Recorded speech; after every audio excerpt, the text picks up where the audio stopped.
ಗಣಿನಾಡು ಬಳ್ಳಾರಿಯಲ್ಲಿ ಹಕ್ಕಿ ಜ್ವರ ಉಲ್ಬಣವಾಗ್ತಾ ಇದೆ. ಹಕ್ಕಿ ಜ್ವರ ಪ್ರಕರಣಗಳು ಜಿಲ್ಲೆಯಿಂದ ಜಿಲ್ಲೆಗೆ ಸ್ಪ್ರೆಡ್ ಆಗ್ತಾ ಹೆಚ್ಚಾಗ್ತಾ ಇದೆ. ಮುಂಜಾಗ್ರತಾ ಕ್ರಮಕ್ಕೆ ಬಳ್ಳಾರಿ ಜಿಲ್ಲಾಡಳಿತ ಮುಂದಾಗಿದೆ. ಬಳ್ಳಾರಿಯಲ್ಲಿ 8,000 ಕೋಳಿಗಳ ಮಾರಣ ಹೋಮ ನಡೆಸಲಾಗಿದೆ.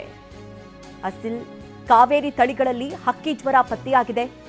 ಹಕ್ಕಿ ಜ್ವರ ಪತ್ತೆಯಾದ ಕಡೆ ಜನರ ಓಡಾಟಕ್ಕೂ ಕೂಡ ನಿರ್ಬಂಧ ವಿಧಿಸಲಾಗಿದೆ. ಜಿಲ್ಲೆಯಲ್ಲಿ 74 ಮಾಂಸದ ಕೋಳಿ ಫಾರ್ಮ್ಗಳಿದೆ. 14 ಮೊಟ್ಟೆ ಇಡುವಂತಹ ಕೋಳಿ ಫಾರ್ಮ್ಗಳ ಮೇಲೆ ನಿಗಾ ಇಡಲಾಗಿದೆ. ಇನ್ನು ಕೋಳಿ ಜ್ವರ ನಿಯಂತ್ರಣಕ್ಕೆ ಪಶು ವೈದ್ಯರ ಟೀಮ್ ಕೂಡ ರಚನೆ ಮಾಡಲಾಗಿದ್ದು, ರ್ಯಾಪಿಡ್ ರೆಸ್ಪಾನ್ಸ್ ಟೀಮ್ ರಚನೆ ಮಾಡಿದೆ ಜಿಲ್ಲಾಡಳಿತ. ಬಳ್ಳಾರಿ ಗಡಿ ಪ್ರದೇಶದಲ್ಲೂ ಕೂಡ ಚೆಕ್ಪೋಸ್ಟ್ಗಳನ್ನು ನಿರ್ಮಾಣ ಮಾಡಲಾಗಿದೆ. ಇನ್ನೂ ಕೂಡ ಹೆಚ್ಚಾಗದಂತೆ ಸಾಕಷ್ಟು ಕ್ರಮವನ್ನ ಕೈಗೊಳ್ಳಲಾಗಿದೆ. ಈಗಾಗಲೇ ಡಿಸಿಗಳೊಟ್ಟಿಗೆ ಚರ್ಚೆಯನ್ನು ಕೂಡ ಮಾಡಲಾಗಿದೆ. ಆರೋಗ್ಯ ಇಲಾಖೆ ಕೂಡ ಈ ಬಗ್ಗೆ ಕ್ರಮ ಕೈಗೊಳ್ಳುತ್ತಾ ಇದೆ. ಆದರೆ ದಿನದಿಂದ ದಿನಕ್ಕೆ ಹೆಚ್ಚಾಗ್ತಾ ಇರೋದನ್ನ ನಾವಿಲ್ಲಿ ಗಮನಿಸಬಹುದು. ನನ್ನ ಬಿಸ್ನೆಸ್ಗೆ ಜಿಎಸ್ಟಿ ನೋಟಿಸ್ ಬಂದಿದೆ, ಏನ್ ಮಾಡ್ಬೇಕು ಅಂತ ಗೊತ್ತಾಗ್ತಿಲ್ಲ. ಇಮಿಡಿಯೇಟ್ಲಿ ಒಬ್ಬ ಜಿಎಸ್ಟಿ ಎಕ್ಸ್ಪರ್ಟ್ ಹತ್ರ ಮಾತಾಡು. ಎಲ್ಲಿ ಹುಡುಕೋದು? ಬಾಸ್ ವಾಲಾ ಬಿ ದ ಬಾಸ್. ರಾಜ್ಯದ ಹಲವೆಡೆ ಹಕ್ಕಿ ಜ್ವರ ಕಾಣಿಸಿಕೊಂಡಿದ್ದು, ಬಾಗಲಕೋಟೆಯಲ್ಲೂ ಕೂಡ ಅಲರ್ಟ್ ಘೋಷಿಸಲಾಗಿದೆ. ಜಿಲ್ಲಾಧಿಕಾರಿ ಕಚೇರಿಯಲ್ಲಿ ಡಿಸಿ ಮುಂಜಾಗ್ರತಾ ಸಭೆಯನ್ನು ನಡೆಸಿದ್ದಾರೆ. ಬಾಗಲಕೋಟೆ ಡಿಸಿ ಜಾನಕಿ ಕೆಎಂ ನೇತೃತ್ವದಲ್ಲಿ ಸಭೆ ನಡೆದಿದೆ.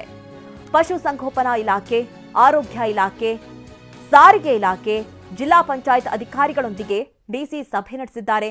ಮುಂಜಾಗ್ರತಾ ಕ್ರಮ ಕೈಗೊಳ್ಳೋದಕ್ಕೆ ಡಿಸಿ ಸೂಚನೆಯನ್ನ ಕೊಟ್ಟಿದ್ದಾರೆ. ಇನ್ನು ಮೊಟ್ಟೆ, ಮಾಂಸವನ್ನ ಚೆನ್ನಾಗಿ ಬೇಯಿಸಿ ತಿನ್ನಬೇಕು. 70 ಡಿಗ್ರಿ ಸೆಲ್ಸಿಯಸ್ನಲ್ಲಿ ಬೇಯಿಸಿ ತಿಂದ್ರೆ ಏನೂ ಆಗಲ್ಲ ಅನ್ನುವಂಥದ್ದು. ಅಂದ್ರೆ ಮನುಷ್ಯರಿಗೆ ಇದರಿಂದ ಯಾವುದೇ ರೀತಿ ಪರಿಣಾಮ ಬೀರೋದಿಲ್ಲ. ಚೆನ್ನಾಗಿ ಬೇಯಿಸಿದ ಮಾಂಸವನ್ನ ತಿನ್ನಬೇಕು. ಜಿಲ್ಲೆಯಲ್ಲಿ 28 ರ್ಯಾಪಿಡ್ ರೆಸ್ಪಾನ್ಸ್ ಟೀಮ್ ಅನ್ನ ಮಾಡಲಾಗಿದ್ದು, ಬಾಗಲಕೋಟೆಯಲ್ಲಿ 417 ಕೋಳಿ ಫಾರ್ಮ್ಗಳಿದೆ. 9,28,000 ಬಾಯ್ಲರ್ ಕೋಳಿಗಳಿದೆ ಎನ್ನುವಂತಹ ಲೆಕ್ಕಾಚಾರ ಕೂಡ ತೆಗೆದುಕೊಂಡಿದ್ದಾರೆ. ಇನ್ನು ಚಿಕ್ಕಬಳ್ಳಾಪುರದಲ್ಲೂ ಕೂಡ ಹಕ್ಕಿ ಜ್ವರ ಇದ್ರೂ ಕೂಡ ಕೋಳಿ ಮಾರಾಟವಾಗ್ತಾ ಇದೆ. ಸಂತೆಗಳಲ್ಲಿ ಎಗ್ಗಿಲ್ಲದಂತೆ ನಾಟಿ ಕೋಳಿಗಳ ಮಾರಾಟವಾಗ್ತಾ ಇರೋದು. ಆಂಧ್ರದಿಂದ ತಂದು ಸಂತೆಗಳಲ್ಲಿ ನಾಟಿ ಕೋಳಿಗಳನ್ನ ಮಾರಾಟ ಮಾಡಲಾಗ್ತಾ ಇದೆ. ಇನ್ನು ಚಿಂತಾಮಣಿಯಲ್ಲಿ ನಾಟಿ ಕೋಳಿ ಮಾರಾಟ ಮಾಡೋದು ಗೊತ್ತಾಗಿದೆ. ನಾಟಿ ಕೋಳಿಗಳ ಸ್ಯಾಂಪಲ್ಸ್ ಅನ್ನ ಸಂಗ್ರಹಿಸಿದೆ ಪಶು ಇಲಾಖೆ. ಪಶು ವೈದ್ಯಾಧಿಕಾರಿಗಳು ಅಲ್ಲಲ್ಲಿ ಸ್ಯಾಂಪಲ್ಸ್ಗಳನ್ನ ಕೂಡ ತೆಗೆದುಕೊಂಡಿದ್ದಾರೆ. ಅಂದ್ರೆ ಅಂತಹ ಕೋಳಿಗಳಲ್ಲೂ ಕೂಡ ಹಕ್ಕಿ ಜ್ವರ ಏನಾದರೂ ಸ್ಪ್ರೆಡ್ ಆಗಿದೆಯಾ ಅನ್ನುವಂತಹ ಕುರಿತಂತೆ ಈಗಾಗಲೇ ಭಾರಿ ಎಚ್ಚರಿಕೆಯಿಂದ ಗಮನ ಹರಿಸಲಾಗ್ತಾ ಇದೆ. ನೋಡಿ, ಕೆಲವು ಭಾಗದಲ್ಲಿ ಈಗಾಗಲೇ ಬಹಳಷ್ಟು ಸಂಖ್ಯೆಯಲ್ಲಿ ಸ್ಪ್ರೆಡ್ ಆಗಿದೆ. ಕೋಳಿಗಳಲ್ಲಿ ರೋಗ ಉಲ್ಬಣವಾಗಿ ಅಲ್ಲಲ್ಲಿ ಸಾವನ್ನಪ್ತಾ ಇರುವಂತಹ ಸಂಖ್ಯೆ ಜಾಸ್ತಿ ಆಗ್ತಾ ಇದೆ. ಆರೋಗ್ಯ ಇಲಾಖೆ ಕೂಡ ಈ ಬಗ್ಗೆ ಸಾಕಷ್ಟು ಕ್ರಮ ಕೈಗೊಂಡಿದೆ. ಹಾಗಾಗಿ ಅಲ್ಲಲ್ಲಿ ಈ ರೋಗ ನಿರೋಧಕ ಸಿಂಪಡಿಸಲಾಗ್ತಾ ಇದೆ. ಆ ಒಂದು ದೃಶ್ಯಗಳನ್ನು ಕೂಡ ಗಮನಿಸ್ತಾ ಇದ್ದೀರಿ. ಹಲವು ಕಡೆಗಳಲ್ಲಿ ಈಗಾಗಲೇ ಜಿಲ್ಲಾಡಳಿತ ಕೂಡ ಎಚ್ಚೆತ್ತುಕೊಂಡು ಯಾವ ರೀತಿ ಕ್ರಮ ಕೈಗೊಳ್ಳಬೇಕು ಅನ್ನುವಂಥ ನಿಟ್ಟಿನಲ್ಲೂ ಕೂಡ ಪ್ರಯತ್ನಗಳು ಸಾಗ್ತಾ ಇದೆ. ಇನ್ನು ಕೋಳಿ ತಿನ್ನುವಂಥವರಿಗೆ ಚೆನ್ನಾಗಿ ಬೇಯಿಸಿ ತಿನ್ನುವಂತೆ ಸೂಚನೆಯನ್ನು ಕೂಡ ಕೊಡಲಾಗ್ತಾ ಇದೆ. ಯಾಕಂದ್ರೆ ಈಗಾಗಲೇ ಕೆಲವು ಕಡೆಗಳಲ್ಲಿ ಸ್ಪ್ರೆಡ್ ಆಗಿದ್ದು ಕೂಡ ಇನ್ನು ಕೆಲವು ಕಡೆಗಳಲ್ಲಿ ಎಚ್ಚರಿಕೆ ಕ್ರಮ ಅಂತೂ ನಡೆದಿದೆ. ಇನ್ನು ಗದಗ ಜಿಲ್ಲೆಯಲ್ಲಿ ಹಕ್ಕಿ ಜ್ವರದ ಭೀತಿ ಇಲ್ಲ. ಮಾರ್ಕೆಟ್ಗಳಲ್ಲಿ ಭರ್ಜರಿ ಚಿಕನ್ ಮಾರಾಟವಾಗ್ತಾ ಇದೆ. ಗದಗದಲ್ಲಿ ಚಿಕನ್ ವ್ಯಾಪಾರಕ್ಕೆ ಹಕ್ಕಿ ಜ್ವರದ ಯಾವುದೇ ರೀತಿ ಭಯ ಕಾಣಿಸ್ತಾ ಇಲ್ಲ. ಚಿಕನ್ ಬೆಲೆಯಲ್ಲೂ ಕೂಡ ಯಾವುದೇ ರೀತಿ ವ್ಯತ್ಯಾಸ ಆಗಿಲ್ಲ.